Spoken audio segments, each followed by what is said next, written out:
ইসলামী আন্দোলনের মাইল ফলক হয়। ফাউন্ডেশন ইচ্ছে করলে অনেক কাজ করতে পারে, সেই সুযোগ যদি সরকার তাদেরকে দেয়। আমি চাই ইসলামিক ফাউন্ডেশন স্বায়ত্তশাসিত হোক, তাদেরকে প্রচুর বরাদ্দ দেওয়া হোক, তাদেরকে প্রচুর পরিমাণ রাষ্ট্রীয় সহযোগিতা দেওয়া হলে শুধুমাত্র ইসলামিক ফাউন্ডেশন বাংলাদেশ 64 জেলায় দিনের কাজ করে একটি ইসলামিক সোসাইটি, ইসলামী সমাজ কায়েম করতে পারে। ইসলামী রাষ্ট্র বলি নাই, ইসলামী সমাজ। কেন? রাষ্ট্রবিজ্ঞানীগণ বলেন society is great than state. রাষ্ট্র থেকে সমাজ বড়, রাষ্ট্র থেকে সমাজ। ইসলামিক ফাউন্ডেশন যদি ইসলামী সমাজ কায়েম করে, এ দেশবাসী ইসলামী রাষ্ট্র কায়েম করে দিবে। সেজন্য সরকারকে আমার অনুরোধ থাকবে ফাউন্ডেশনকে যেন স্বায়ত্তশাসন দেওয়া হয়। এটা হবে কিনা জানি না, আমি চাইলাম। বাংলাদেশে তো কত কিছুই চাইতেছে মানুষ, আমি এটা চাইলাম আর কি। 2 ফাউন্ডেশনকে আমার পরামর্শ থাকবে, একটা মনিটরিং সেল থাকবে, উচ্চ ওলামা পরিষদ, দেশের স্কলার ও বক্তা যারা ভুল বক্তব্য দেয় তা সংশোধনের ব্যবস্থা করবে। এই একটা কাজ যদি হতো তাহলে এই যে বক্তা বক্তা বক্তা বক্তা প্রবক্তা প্রবক্তা দ্বন্দ্ব এটা আর থাকতো না। দায়িত্ব নিত ফাউন্ডেশন। কে নিত? হ্যাঁ, দায়িত্ব নিত ফাউন্ডেশন। অর্থাৎ 2 জন বক্তায় দ্বন্দ্ব হয়েছে, ফাউন্ডেশন থেকে চিঠি যাবে আপনারা 2 জন অমুক তারিখে উপস্থিত হন। 2 জন 2 জনের বক্তব্য উপস্থাপন করবে, উচ্চ ওলামা পরিষদ রায় দিবে কার বক্তব্য ঠিক কারটা ব্যাঠিক। তাহলে যে ঐক্যের কথা বলেছি, বাংলাদেশে কোরআন সুন্নাহর আলোকে মুসলমানদের ঐক্যবদ্ধ হবার যে নীতিগুলো বলেছি, আমরা খুব সহজেই বাংলাদেশের মুসলমান ঐক্যবদ্ধ হতে পারবো ইনশাল্লাহ। আর ফাউন্ডেশনের ফতোয়া বোর্ড লাগবে অত্যন্ত শক্তিশালী, যেন যে ফতোয়াটা সারা জাতি মেনে নিবে। ওই রকম স্তরের, ওই রকম পার্সোনালিটি সম্পন্ন ব্যক্তিদের সমন্বয়ে একটি ফতোয়া বোর্ড হোক, যেখানে সকল মাসলাকের প্রতিনিধি থাকবে। সম্মিলিতভাবে তারা ফতোয়া জারি করবে, সারা দেশ ফতোয়া মেনে নিবে। আপনারা জানেন আরব রাষ্ট্রগুলোতে আওকাফ থাকে। আওকাফের বাইরে যে কোনো আলেম, কোনো বক্তা, স্কলার কিছু করতে পারে না, আওকাফের অধীন থাকে। তা আমাদের দেশে তো আওকাফ নেই। অন্তত ফাউন্ডেশন যদি এই দায়িত্বটা নিত, আমার মনে হয় দেশ ও জাতির জন্য বড় ধরনের খেদমত হতো। আরেকটা প্রস্তাব রেখে মোনাজাত করছি, আমাদের দেশে মক্তব শিক্ষাটা কমে যাচ্ছে। আমার খুব দুঃখ হয়, ফজরের পর প্রত্যেক মসজিদে ডাকে মায়েরা বোনেরা ছেলে মেয়েদেরকে মক্তব পড়তে মসজিদে পাঠান। এই দায়িত্বটাও ফাউন্ডেশনকে নিতে হবে। প্রত্যেক জামে মসজিদে সকালের মক্তব নিয়মিত চলতে হবে। এখন দেখা যায় যাকে ফাউন্ডেশনের প্রতিষ্ঠানের দায়িত্ব দেওয়া আছে মসজিদে, উনি আরেক চাকরি নিয়ে ব্যস্ত, মাস শেষে বেতন নিতেছে ঠিকই। এইটা হবে না। এখানে প্রচুর আলেম আছে, যোগ্য, কাজ নাই, তাদেরকে আমরা কাজে লাগাতে পারি। আর এই দায়িত্বটা ফাউন্ডেশনের পক্ষ থেকে মক্তবের শিক্ষকই আলাদা থাকবে, যিনি মক্তবটা পরিচালনা করবেন। অন্তত 5টা বছর যে সন্তান মক্তবে পড়বে, আশা করা যায় সে বড় হয়ে যাই হোক কাফের মুশরিক নাস্তিক তো হবে না। দিনের বুনিয়াদি শিক্ষাটা সে পেয়ে যাবে, বুনিয়াদি শিক্ষাটা পেয়ে যাবে। আমাদের দেশে দেখেন না, অনেক সরকারি কর্মকর্তা নামাজ রোজা করে, জীবন মাদ্রাসায় যে মক্তব পড়ছে। আর সবচেয়ে বড় খেদমত হচ্ছে পীর মাশায়েখ আল্লাহওয়ালা হক্কানি আলেমদের মাহফিলে যে দিন শিখছে। তো মাহফিল যেমন দরকার, মক্তবগুলো এরকম দরকার। আসুন আমরা দোয়া করি। স্টাফরা খুব খাটছে এখানে, বাইতুল মুকাররমের সম্মানিত ইমাম সাহেবগণ, খাদেমরাও প্রচুর খাটছে, খুব কষ্ট করছে তারা। আমাদের ডক্টর হারুন সাহেব তো এই বিভাগের দায়িত্বে আছেন, তার তো পরিশ্রম অনেক বেশি হয়েছে আমি জানি, তবে তার পরিশ্রম হয়েছে বুদ্ধিবৃত্তিক। আমি দোয়া করি আল্লাহ থেকে উত্তম জাযা দান করুক। অনেকে আছে, মাওলানা মাসুদ বিক্রমপুরী আছেন, মাসুদুর রহমান সাহেব দোয়া করবেন। শুনছে আমি আসবো, চলে আসছে। আরও অনেকে দোয়া চেয়েছে, তাদের জন্য ইনশাল্লাহ দোয়া করবো আমরা। উপপরিচালককে আপনি? আচ্ছা আচ্ছা, আলহামদুলিল্লাহ। মাওলানা জাকির হোসেন সাহেব, ওনার জন্য দোয়া করবেন। আসুন। আলহামদুলিল্লাহি রাব্বিল আলামিন,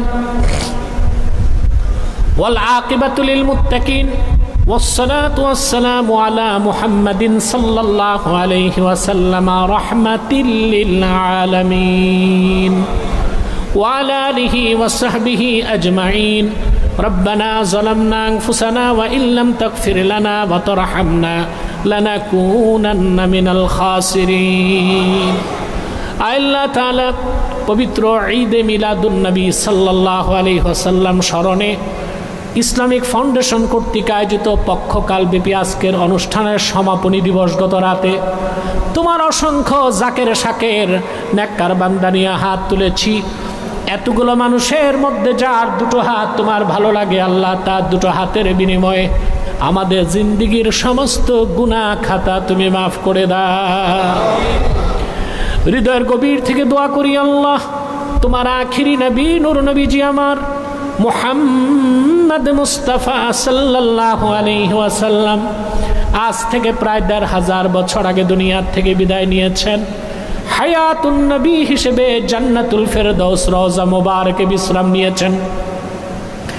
রব্বুল আলামিন জীবনে একবার তোমার আখিরি নবী নূর নবীজি আমার মুহাম্মদ মুস্তাফা সাল্লাল্লাহু আলাইহি ওয়াসাল্লামের জান্নাতুল ফেরদৌস রওজা মুবারকে উপস্থিত হয়ে গো আল্লাহ, তোমার হাবিবের নূরের কদমে দরুদ ও সালামের হাদিয়া দেবার আগে আল্লাহ তুমি ডাক দিও না।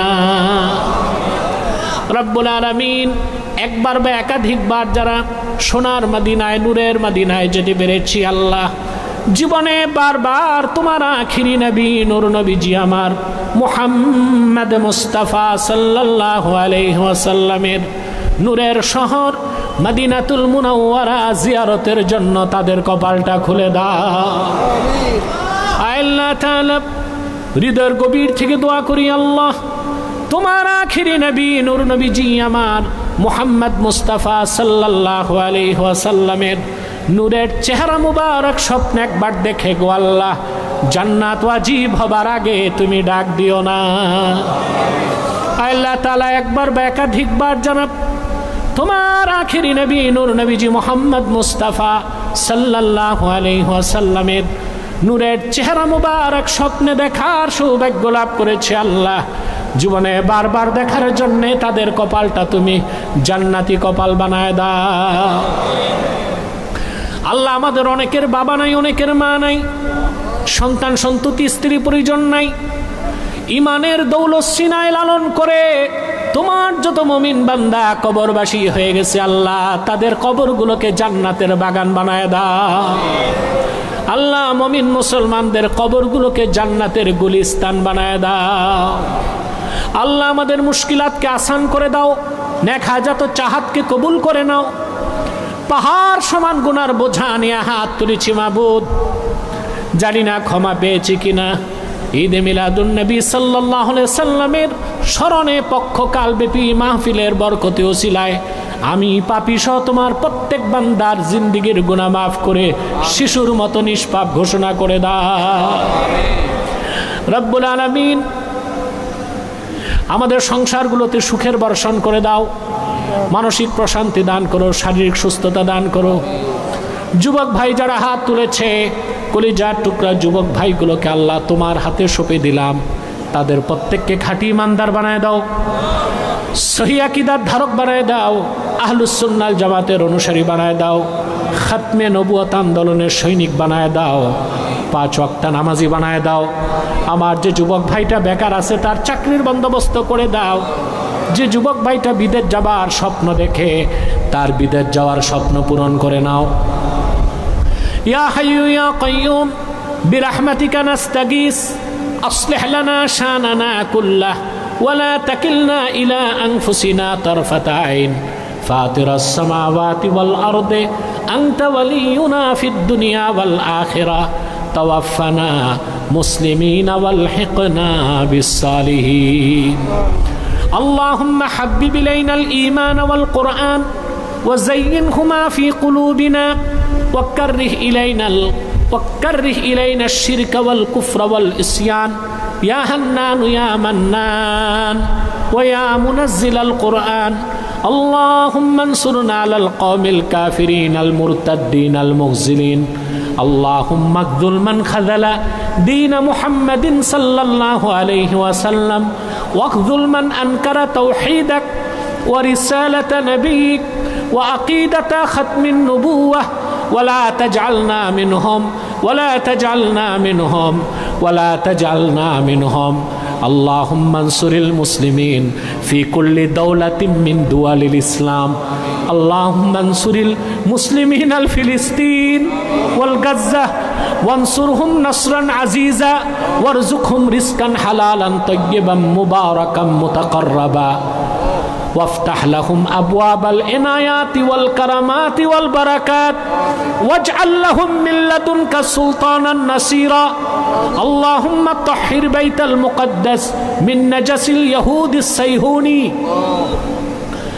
ودمر ديارهم وخرب بيوتهم وزلزل أقدامهم وضيق صدورهم وسود وجوههم يا رب كل شيء ومليكه نسألك بعزتك يا الله আয় আল্লাহ জীবিত থাকতে দেখতে চাই ফিলিস্তিন স্বাধীন হয়ে গেছে রব্বুল আলামিন আজকের 23 মাস পার হয়ে গেছে লাখের কাছাকাছি মানুষ তো শহীদ হয়ে গেছে আল্লাহ পৃথিবীর ইতিহাসে কোনো ক্ষুদ্র একটা ভূখণ্ডে এত মুসলমান একসাথে জীবন দেয় নাই তা দেখে আমাদের কলিজায় রক্তের ক্ষরণ হয় আল্লাহ তা প্রশমনের ব্যবস্থা করে দাও ফিলিস্তিনকে স্বাধীন করে দাও ইসরায়েল নামক সন্ত্রাসী রাষ্ট্রটা বিশ্ব মানচিত্র থেকে মুছে দাও আল্লাহ আমাদের বাংলাদেশকে ইসলামের জন্য কবুল করো সকল মাসলাকের ওলামাকে এক প্ল্যাটফর্মে আসার সুযোগ দাও ইসলামের সুমহান স্বার্থ রক্ষায় মুসলমানদের মৌলিক দাবিগুলো আদায়ে আর দেশের স্বাধীনতা রক্ষায় ওলামায়ে কেরাম ইসলামপন্থীগণ যেন এক কাতারে চলে আসে এক প্ল্যাটফর্মে চলে আসে আল্লাহ মাসলাক যার যার দিন ইসলাম সবার তাহরিকে খাতমুন নবুওয়াত বাংলাদেশের এই স্লোগানটা এদেশের মানুষের ঘরে ঘরে কানে কানে পৌঁছে দাও আল্লাহ আমাদের গুনাহগুলো মাফ করে দাও আল্লাহ ফাউন্ডেশনকে তুমি দ্বীনের খেদমতে কবুল করে নাও প্রত্যেক ইমানদার কর্মকর্তা কর্মচারীকে দক্ষতা যোগ্যতা বাড়িয়ে দাও তোমার দ্বীনের খেদমত করার জন্য দিলের প্রশস্ততা তাদের দিয়ে দাও আল্লাহুম্মা ইন্না নাতাওয়াসসালু ইলাইকা বিওয়াসিলাতি হাবিবিকাল মুহতারাম نبيك الخاتم سيدنا وسيد الأبرار نبينا ونبي الأنبياء محمد بن عبد الله نبي الله رسول الله صلى الله عليه وسلم الذي أكملت به قصر النبوة وحكمت أن لا نبي بعده وأعلنت في القرآن بالبرهان أن محمدا صلى الله عليه وسلم خاتم النبيين والمرسلين قبل 15 سنة وصلى الله تعالى على خير خلقه نبينا محمد نور الله وعلى آله وصحبه أجمعين برحمتك يا أرحم الراحمين السلام عليكم ورحمة الله تعالى وبركاته